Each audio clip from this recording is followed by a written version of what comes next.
Films Bhojpuri Sonu Chamoli.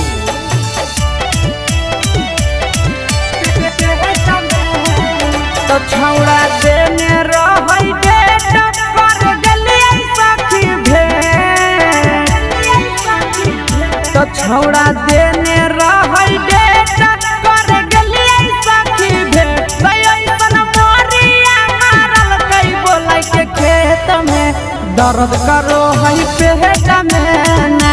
ऐसन मोरिया मारल कई बोलै के खेत में दर्द करो है पेट में।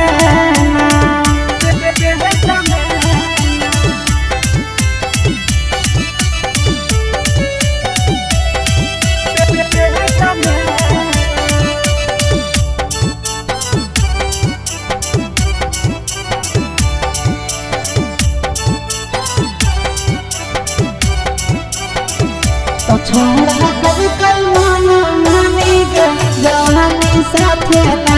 छोड़ा कभी कल माना मानी गे जवानी साथे ना। दुखावा के बात सखी एकरा से कहिए काम नहीं करे दवैया केतनो सखी खइए।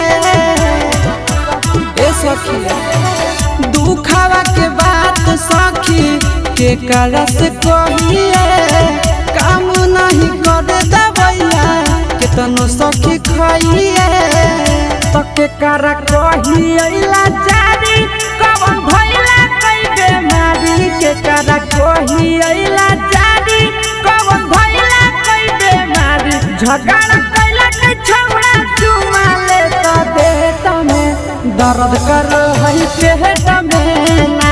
तो ऐसन मोरिया मारल कई छौड़ा खेत में दर्द करो है पेट में ना।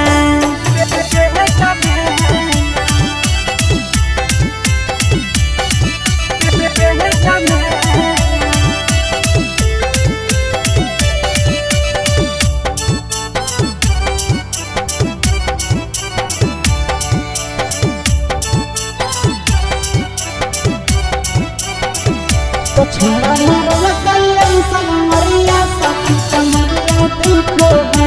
तो छोड़ा मारल कई ऐसन मरिया सखी कमरिया तू खो है।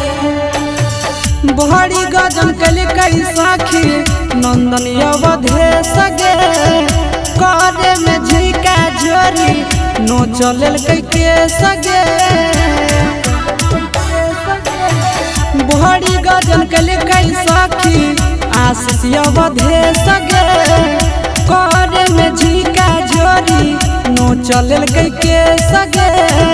तो सब दिन रहल विकेश के प्यारी आई गरिया आई मंगिया जारी। सब दिन रहल विकेश के प्यारी आई गरिया आई मंगिया जारी। देहिया तूरा दल कई सखी ऊपर हेठ में दर्द करो है पेट में ना।